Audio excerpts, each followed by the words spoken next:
J.Y. Jesus first, or the second, and yourself lost. This is our vision of life. Amen. I am J.O.Y. Jesus first, or the second, hand yourself lost. That's holy way.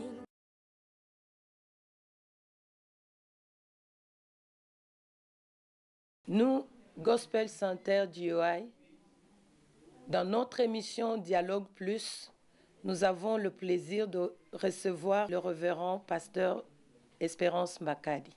Cela veut dire lorsque le diamant est au fond de la terre dans le Bakwanga, il appartient à Dieu, c'est la richesse de Dieu, c'est la gloire de Dieu. Amen. Mais lorsqu'un homme le découvre, ça devient sa richesse, sa gloire. C'est ce que veut dire ce proverbe. La gloire de Dieu, c'est de cacher les choses. Et la vie ne peut pas être pronostiquée. Parce que la Bible dit, tout celui qui est né de Dieu est comme une femme. Vous ne savez pas d'où il vient, vous ne savez pas où il va. Il est grande montagne pour t'opposer à Zorobabel. Que la grâce marche avec toi. Que tu sois couronné de grâce. Je comprends pourquoi David dit oui, le bonheur et la grâce. J'ai plus d'onction que ceux qui demandent ici.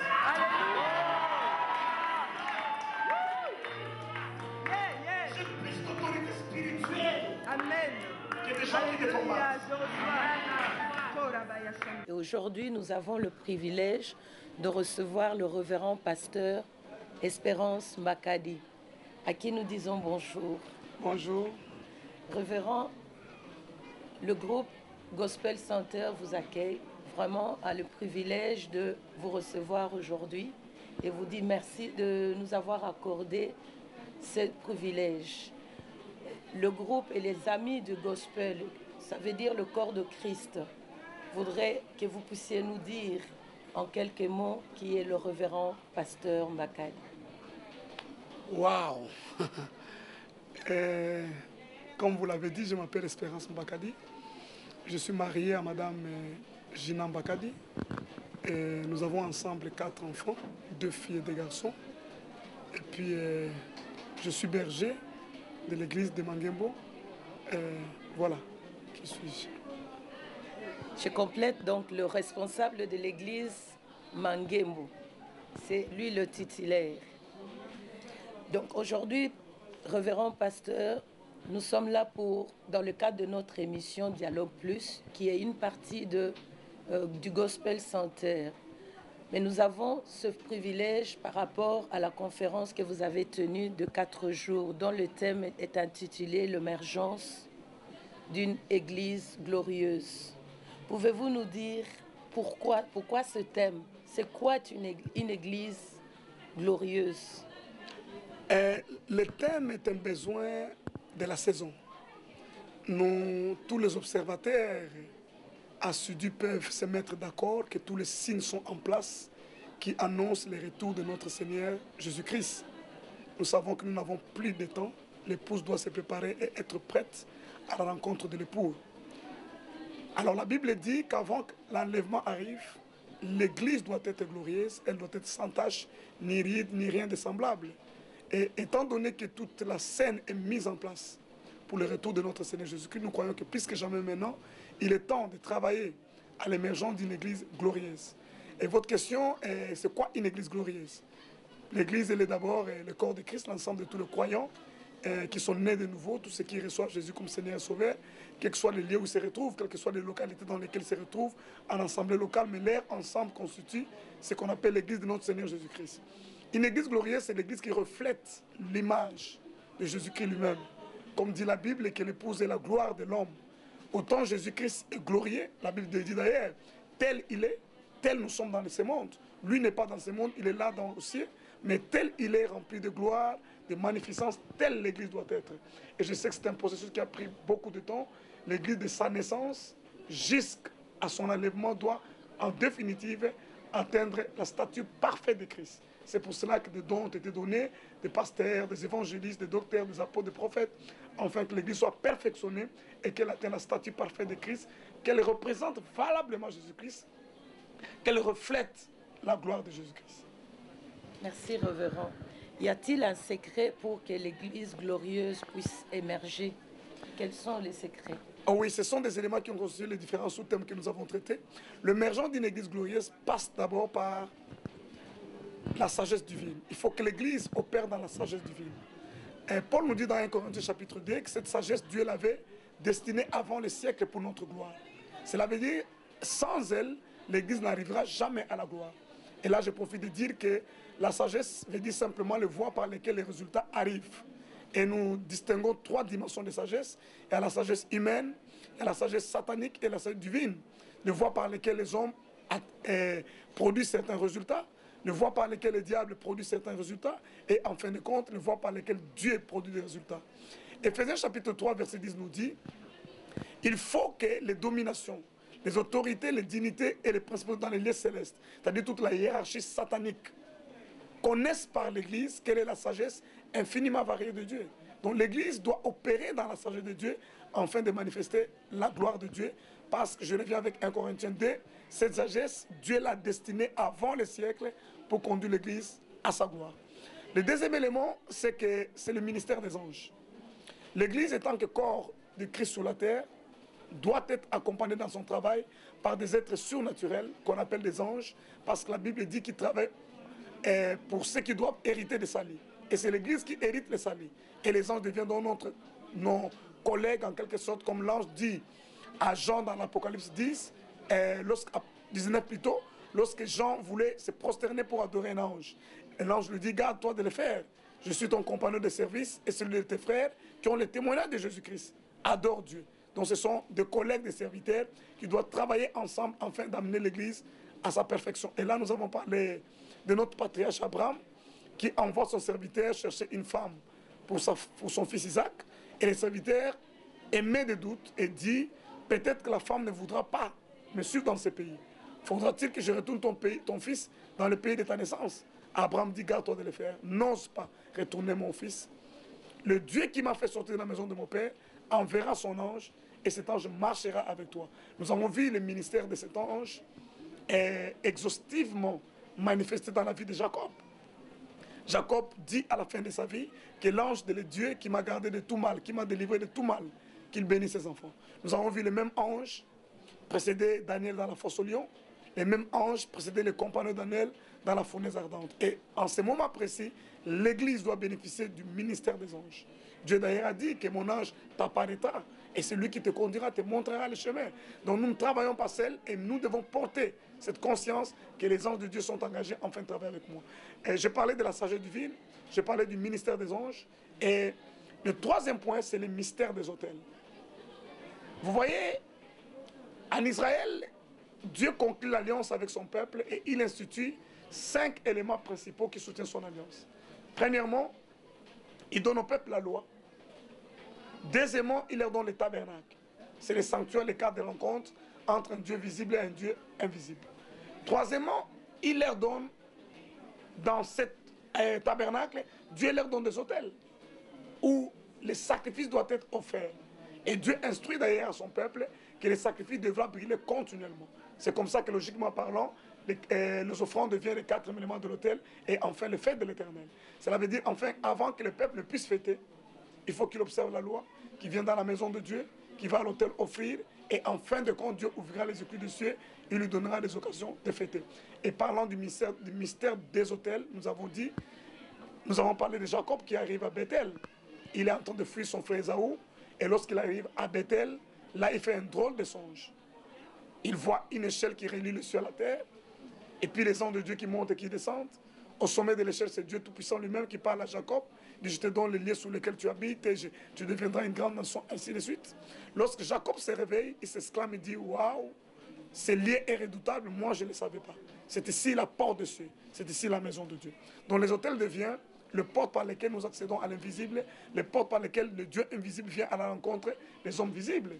Et par les autels, Dieu s'en sert comme des aéroports en fait d'atterrir dans le monde physique et d'opérer en faveur de ses enfants. Et nous avons dit pourquoi Bethel? parce que des années auparavant, Abraham avait bâti là à Bethel un hôtel.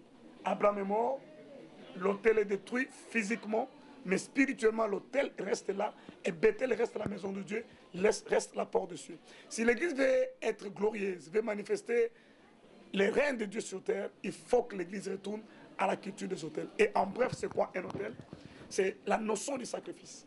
Lorsque nous offrons à Dieu en temps, en énergie, en moyens matériels et financiers, ce qui ne nous est pas permis d'offrir naturellement. C'est alors que nous parlons de sacrifice et Dieu ouvre les cieux, se manifeste. Vous voyez, sur le mont Carmel, c'est ce que exactement Élie a fait. C'est un prophète de Dieu, mais lorsqu'il arrive là, remarquez avec moi qu'Élie n'est pas un sacrificateur. En Israël, il y a 3 offices, il y a le prophète, le roi et le sacrificateur. Et chacun doit respecter son office. Mais lorsque Élie arrive au mont Carmel, il demande qu'on rebâtisse l'autel de l'Éternel. Il prend 12 pierres au nom de 12 tribus. Il rebâtit d'abord l'autel de l'Éternel, avant que le feu ne descende du ciel. Je conclue cette partie en disant, il n'y a pas d'alliance sans autel. Il n'y a pas d'autel sans offrande, mais il n'y a pas également d'autel sans gardien d'autel. Et ça, c'est la clé pour que l'Église émerge dans sa gloire. Et enfin, nous avons parlé de la grâce, la notion de la grâce.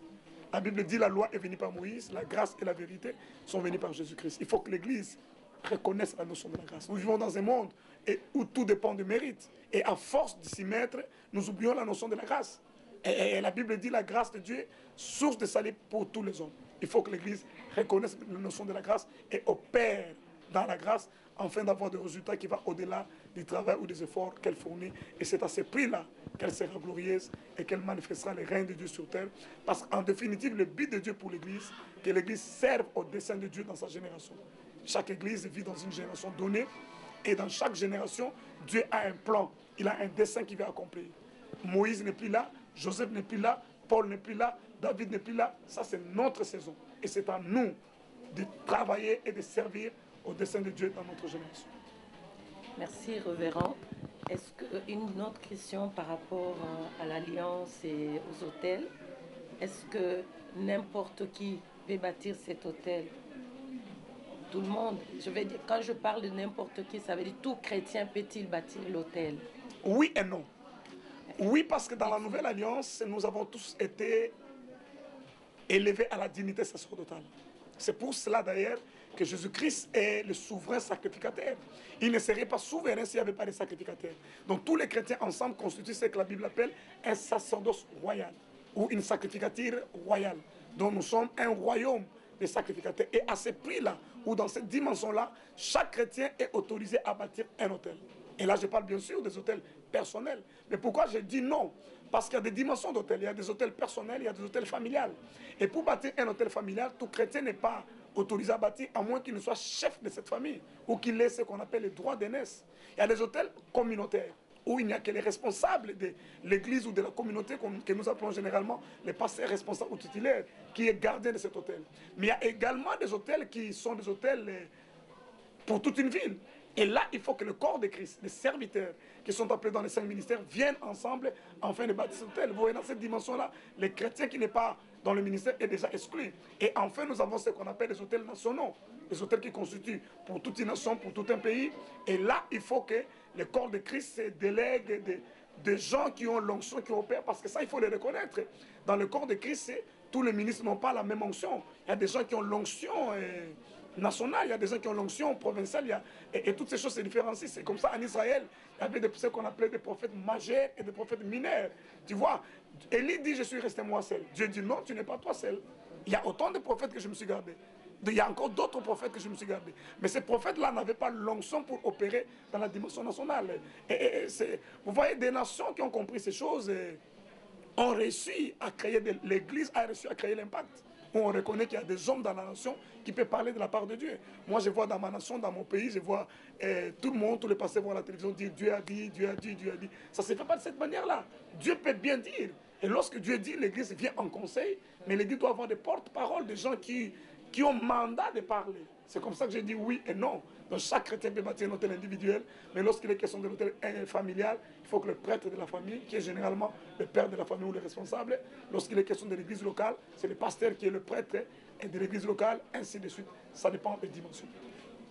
Merci, révérend, pour cet éclaircissement. Alors, par la foi, nous parlons maintenant dans la dimension de créer, l'autel déjà créé. Donc déjà pour parvenir à cette démarche-là, donc il faut avoir la foi, il faut déjà y croire. Évidemment, dans ces royaumes, le principe, c'est la foi. Dans ces royaumes, tout s'opère par la foi. C'est par la foi que nous croyons que le monde a été créé par Dieu, par sa parole. C'est par la foi que nous avons été sauvés. C'est par la foi que nous marchons. C'est par la foi que nous serons enlevés. Donc, dans ces royaumes, le principe de base, c'est la foi. Donc, nous opérons dans la foi. Pourquoi? En fait, parce que nous sommes en relation avec un Dieu invisible. Et nous ne le verrons jamais. Et la foi nous permet d'être... la foi, en fait, c'est notre moyen de connexion à ce Dieu-là. Et les hôtels doivent se bâtir par la foi. Par la foi, oui. Mais il est donc important en ce qui concerne les hôtels familiales ou encore des hôtels nationaux ou dans une ville, que ceux qui le bâtissent prennent soin de détruire d'abord, de renverser d'abord des hôtels qui existent et qui n'appartiennent pas à Dieu. C'est ce que Dieu dit à Gédéon. Gédéon veut bâtir l'hôtel. Dieu dit non, ça ne se fait pas de cette manière-là. Tu détruiras d'abord l'hôtel de ton père qui appartient à Baal. C'est comme ça, tu vois, dans 1 roi chapitre 13, c'est le roi Jéroboam qui toujours là à Bethel, là où Abraham a bâti un hôtel, là où Dieu a visité Jacob, là où Jacob a oint un monument. Jacob d'ailleurs a dit, ici sera la maison de Dieu. Il oint une pierre comme monument, et c'est là encore où le diable vient, afin de bâtir un hôtel. Et cet hôtel a été bâti par Jéroboam, et on a offert des sacrifices aux Baal, aux Astaté, à tous ces dieux-là qui n'en étaient pas. Alors, lorsque Dieu envoie son prophète arrive, il commence par maudire l'autel de Baal à Bethel. Il maudit l'autel. Il ne parle pas au roi qui sacrifie sur l'autel, mais il s'adresse à l'autel, parce qu'il savait que c'était l'autel qui soutenait le trône. Si l'autel est renversé, le trône sera renversé. Je vais vous faire une révélation.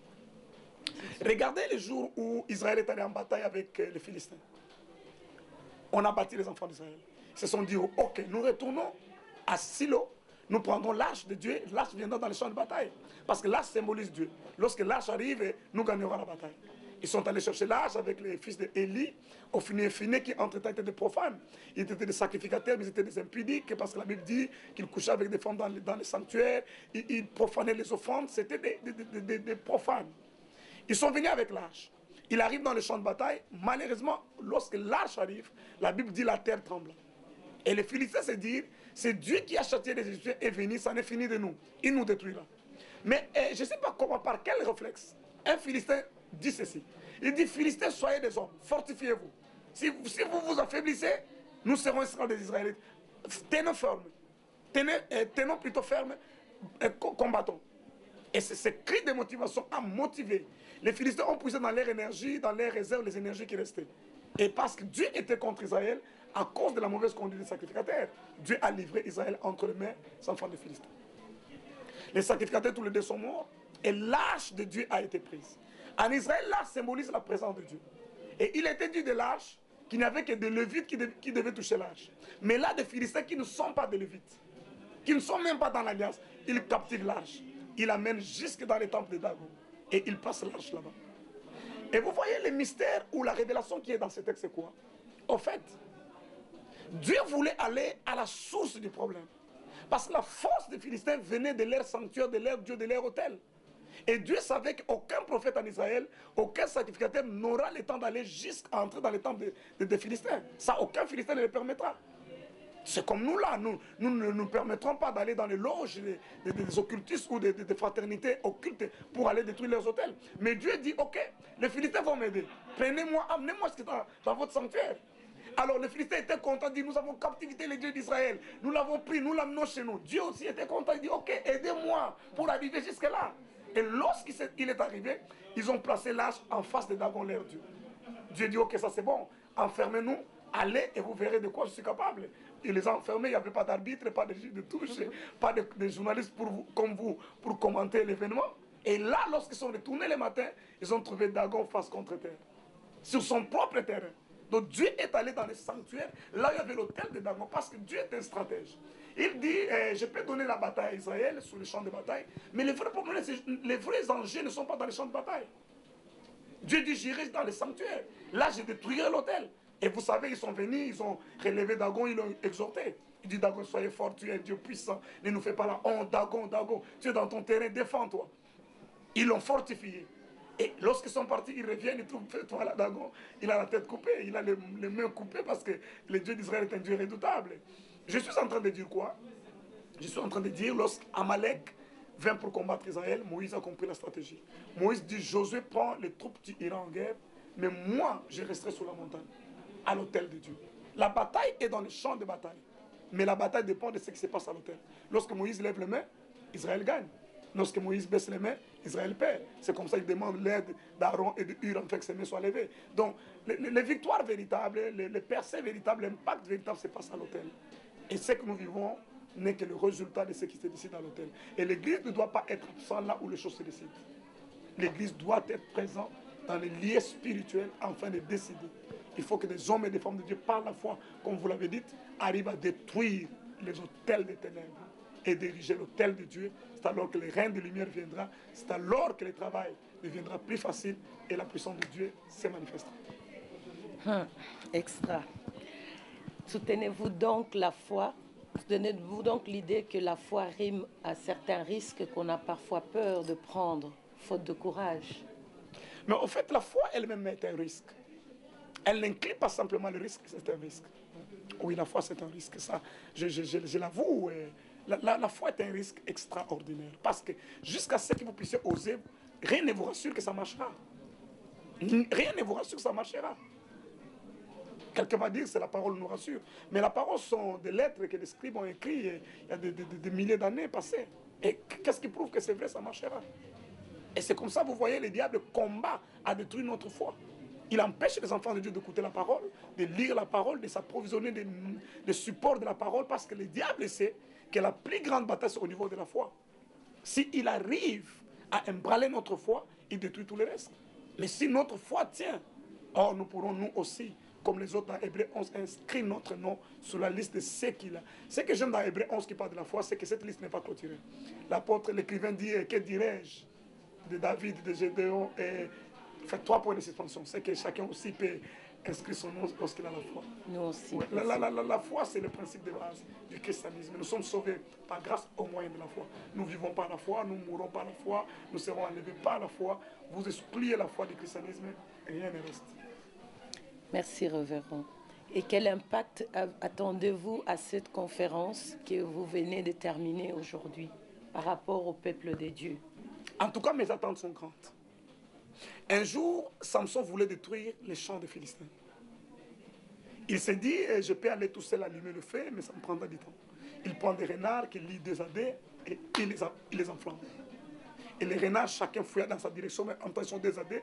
Et lorsqu'ils sont entrés dans les champs des Philistins, les champs ont été détruits. Je pense qu'avec l'aide et la grâce de Dieu, nous avons réussi à enflammer l'esprit des hommes et des femmes, les enfants de Dieu. Et maintenant qu'ils sont enflammés, ils rentreront dans leur maison, dans leur lieu de prière, dans leurs églises locales. En tout cas, le feu brûlera et le champ du diable sera consumé. Ça, rien à faire. Merci encore, révérend. Mais d'où vous vient cet acharnement de vouloir aider les autres à découvrir cette bonté de Dieu, cet amour de bâtir l'autel, afin de devenir aussi tel que la Bible nous le montre, en ayant la foi, on deviendra grand. C'est par la foi que les autres ont réussi aussi à voir leur nom inscrit dans le livre de vie. D'où vous vient cet acharnement? Je l'appelle plutôt la passion, c'est pas l'acharnement. Je l'appelle la passion. Ça peut être passion, ça peut être acharnement. Voilà. Vous êtes déjà, ça vous brûle en vous-même. C'est cette chaleur-là, je l'appellerais plutôt chaleur. Si vous n'aimez pas le mot acharnement, la passion et la chaleur qui vous animent. Oui, j'aime le mot acharnement parce que nous devons être acharnés contre le mal et contre le royaume des ténèbres afin de détruire. En fait, je suis ce que les anglophones appellent un church boy, c'est-à-dire un garçon d'église. J'ai grandi à l'église. J'ai grandi à l'église. D'abord, j'ai des origines baptistes. Mes parents m'ont amené dans une église baptiste. Dès ma tante enfant, j'ai grandi à l'école. Je connais l'église, je connais. Ma vie, c'est l'église. Et puis, en fin de compte, je me suis converti à 21 ans à l'église du Réveil. Et lorsque je me suis converti, je n'avais aucun soutien. Donc, je suis le fruit de l'église. Tout ce que j'ai, je le dois à l'église. J'ai grandi à l'église. Je connais les points forts de l'église, les faiblesses de l'église. Et vous voyez, je vais te dire quelque chose de très fort, mais je dois le dire. Dites-le. Avez-vous remarqué que dans tout le pays à majorité blanche, les policiers noirs sont les plus méchants et les plus stricts? Savez-vous pourquoi? Parce que La plupart de ces policiers sont des enfants abandonnés, que le social a élevés, que les parents ont négligé, que l'État a récupéré. Et lorsque l'État les éduque, la notion c'est que tu n'as pas de père ni de mère, c'est l'État qui est ton père et ta mère. Donc ils ont en quelque sorte une vengeance contre la société. Pas vraiment contre la société, mais disons contre les gens qui ne les ont pas aidés à réussir. Et maintenant, ils sont redevables à l'État. Et lorsqu'ils servent l'État, c'est là, ils ne blaguent pas, ils ne sont pas comme les enfants qui ont grandi dans des foyers normaux. Non, c'est là parce que pour lui, l'État, ce n'est pas seulement l'État comme pour toi et moi. Pour lui, l'État, c'est son père et sa mère, c'est sa famille. Et je suis un peu comme ça, je suis un garçon d'église. Je suis né à l'église, j'ai grandi à l'église, je dois tout à l'église. Et lorsqu'il faut aider l'église, et ça, en tout cas, je n'épargnerai pas d'énergie. Je crois que je peux mettre, Dieu connaît mon cœur, je peux mettre des milliers d'euros pour servir l'église. Je peux mettre tout mon temps, toutes mes énergies pour servir l'église. Et je crois que c'est ma vie, c'est mon appel et je suis très très content de le faire. En tout cas, nous le sentons. Cela fait 16 ans, 16 années que vous êtes à la tête d'une église qui est l'église de Mangembu. Pouvez-vous nous relater l'historique un petit peu de cette église dont vous êtes responsable? Voilà, l'église de Mangembu commence aux environs des années 84. Mais pas comme église, bien sûr. C'est juste 3 sœurs du groupe charismatique de Sacré-Cœur.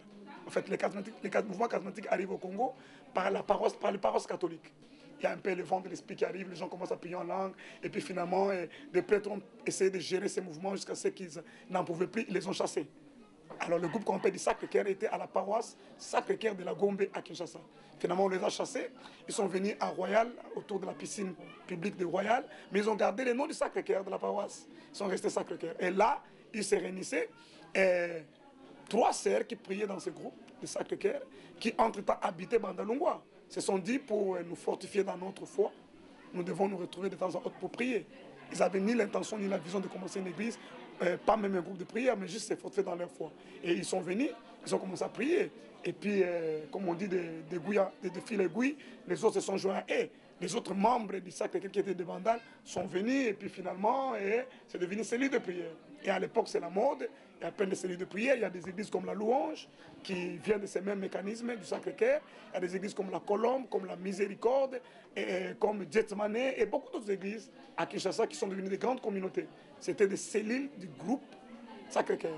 Et puis finalement, la cellule s'est développée. Avec un nombre donné de gens, ils ont acquis l'autonomie d'un groupe aussi, toujours du renouveau charismatique, mais entre-temps un groupe autonome. C'est comme ça que Mangembu est devenu un groupe de prière et il a évolué comme un groupe de prière jusqu'aux environs des années 91, 92, 93. Et à ce moment-là, les vents des églises de l'éveil soufflaient dans le pays. Beaucoup d'églises hésitaient, beaucoup de groupes hésitaient de faire cette transition. C'est parce que ça demande. Le problème avec Dieu, c'est que Dieu est un Dieu dynamique. Dieu n'est pas statique, Dieu est un Dieu dynamique. Mais j'ai remarqué en étudiant l'histoire de l'Église depuis son commencement jusqu'à nos jours, c'est que souvent l'Église prie pour des choses et lorsque Dieu exauce, l'Église refuse l'exaucement. Je vais expliciter ça. Regardez les apôtres lorsqu'on a arrêté Pierre. On vient de tuer Jacques. On arrête Pierre et les gens disent certainement on le tuera aussi. L'Église entre en veillée de prière, en train de demander la délivrance de Pierre. Ils sont en train de prier, de tous les questionnaires interviennent. Que Pierre ne meure pas comme Jacques. Faites quelque chose.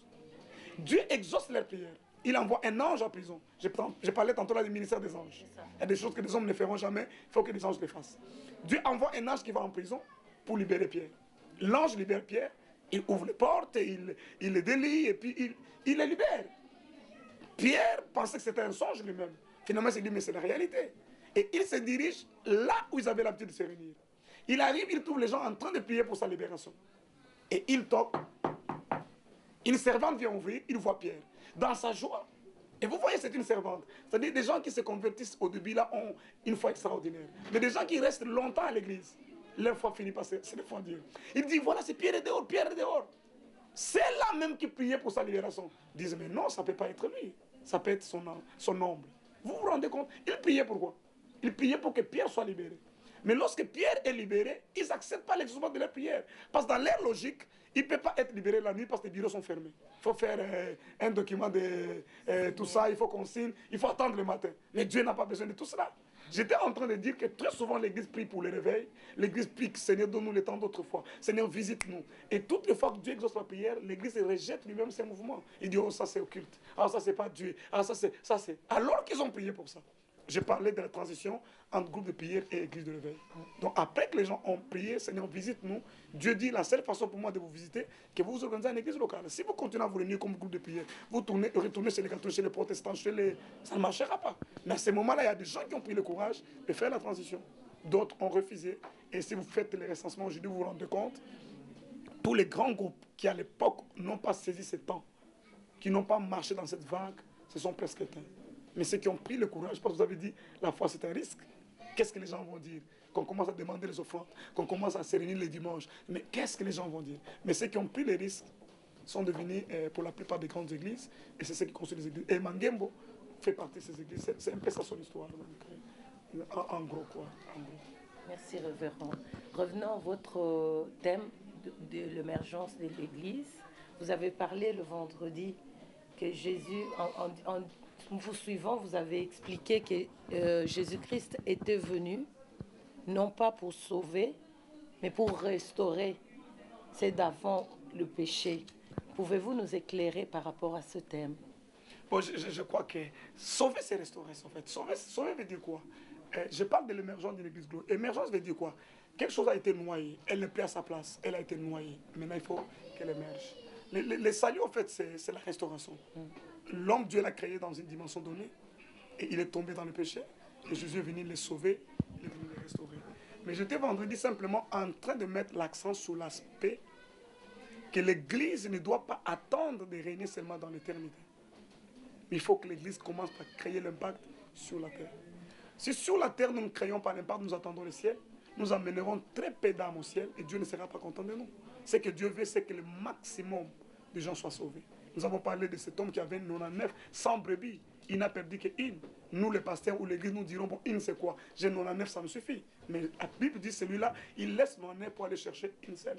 Pour que l'église soit effective sur terre, il faut que l'église comprenne qu'il a la responsabilité de régner ici sur terre. Et d'ailleurs, j'ai l'habitude de dire que les récompenses que nous recevons au ciel seront en fonction de ce que nous avons fait sur la terre. C'est comme ça qu'au ciel, nous verrons les humbles de la terre, des gens dont nous ne connaissons pas les noms, donc qui n'ont aucun titre, avoir des couronnes plus grandes. Nous serons surpris au ciel. Nous verrons des gens qui ne sont pas bishops, qui ne sont pas archevêques, qui n'ont pas de titre. Comme la Bible dit, les humbles de la terre. Et la Bible dit d'ailleurs, comme les étoiles diffèrent en éclat, il en sera ainsi. Au ciel, nous ne brillerons pas de la même manière. Que personne ne vous trompe, nous n'aurons pas de mêmes récompenses. Tout sera fonction de la manière dont nous aurons vécu sur terre, de l'impact que nous aurons créé, et de comment nous aurons fait avancer le royaume de Dieu. Sinon, ça serait simple. Dès que Jésus vous sauve, il vous tue, il vous amène au ciel. Parce que la voie pour aller au ciel, c'est la mort. Mais pourquoi il nous laisse sur terre? Pourquoi il a laissé ses disciples sur terre? C'était plus facile. Je reçois Jésus-Christ aujourd'hui, je meurs, je vais directement au ciel. Mais pourquoi il laisse l'église sur terre? Parce qu'il y a un travail à faire sur terre. C'est que j'étais en train de dire qu'il est venu pour que l'homme soit restauré dans son état initial. Qu'il soit maître de la terre, qu'il y règne. Vous voyez, lorsque le diable tente Jésus-Christ, il a l'audace de lui dire, si tu te prosternes et m'adores, je ferai quoi? Je te donnerai la terre et toute sa gloire. Parce qu'elle m'a été donnée. Par qui? Par l'homme. Parce que Dieu a donné à l'homme. Et l'homme, à son tour, là, il a fait allégeance au diable. En faisant allégeance au diable, il lui a cédé la terre et toute sa gloire. C'est comme ça qu'il ose dire ça. Mais lorsque Jésus arrive, c'est pour confisquer au diable les clés qu'il avait prises chez l'homme et les donner à l'homme. Dieu merci, cette fois-ci, avant de remettre à l'homme ces clés-là, il est d'abord allé au ciel parce qu'il a dit à Marie de Magdala, ne me touchez pas encore jusqu'à ce que j'aille chez mon père. C'est-à-dire, je vais aller déposer l'original là-bas, je vous donnerai le copie parce que vous avez l'habitude de perdre. Si vous perdez le copie, cette fois, le diable, il y a autant de copies, comme l'original est là, on peut faire autant de copies. C'est pour ça que l'Église a la clé sur la terre, il peut opérer, il peut décider, il peut... Et c'est cette Église-là que nous voulons. Nous voulons une Église qui règne, une Église qui impose la volonté de Dieu, une Église qui fait sentir que Dieu existe là où elle est. Nous ne voulons pas une église de ghetto, nous ne voulons pas une église qui n'a pas d'impact. Nous sommes sauvés et nous sommes contents de notre salut. Nous nous cachons dans une salle. Non, non, non, non. Nous venons dans les salles d'église pour être équipés, pour être nourris, pour être fortifiés, enfin, d'aller faire l'invasion dans les camps de l'ennemi et de ramener les âmes dans les camps de Dieu. Merci, révérend. L'année touche presque à sa fin. Encore 4 mois, bien sûr. Avez-vous encore un autre programme par rapport au corps du Christ de l'Europe et non pas de pays dans lequel vous émergez? Ça veut dire pour le corps de Christ en Europe, en Belgique, à Bruxelles et partout ailleurs. Oui, Avez-vous un j'ai calendrier? une dernière conférence à Düren en Allemagne, Ok. la dernière semaine du mois de septembre, donc fin septembre, début octobre. J'ai une dernière conférence pour cette année ici, pour le cadre de l'Europe. Vous allez nous visiter encore pour les gens de la Belgique, Bruxelles en particulier? Non, pas pour cette année. Pas pour cette année-ci. Ok. Et qu'est-ce que vous avez apporté pour les églises? Maintenant, quand vous partez, vous nous avez apporté un message. Le corps de Christ a reçu de vous quelque chose. Quel conseil donnerez-vous maintenant par rapport à ce message? Et que l'Église doive retenir ce conseil qui sera comme une parole d'un père qui a laissé ses enfants avec parole comme héritage. Mais je crois que Matthieu 25 nous parle de ça. Matthieu 25 dit que ce maître qui partait, il a laissé des talents à ses serviteurs. Mais il a demandé que chacun fructifie. Dans la parole qui a été prêchée, l'enseignement qui a été donné, chacun de nous a pris sa part. Il faut que nous puissions fructifier cela. Il faut que par la foi, j'ai entendu l'apôtre Nestor qui parlait de la foi qui institue la foi. Donc chacun doit appliquer sa foi à ce qu'il a reçu et doit fructifier parce qu'après, nous nous rendrons compte de tout ce que nous avons reçu. La Bible dit, celui à qui on a beaucoup confié, on demandera beaucoup. C'est-à-dire qu'il y a des gens qui n'ont pas entendu ce que nous avons entendu. Et parce que nous l'avons entendu, nous devenons redevables. Donc chacun doit fructifier la parole qu'il a reçue. Merci. C'est moi qui vous remercie pour le privilège que vous m'avez fait. Merci. Le Gospel Center, dans son émission Dialogue Plus, vous remercie aussi, ainsi que toute son équipe. J-O-Y, Jesus first or the second, hand yourself last. That's only when we get it,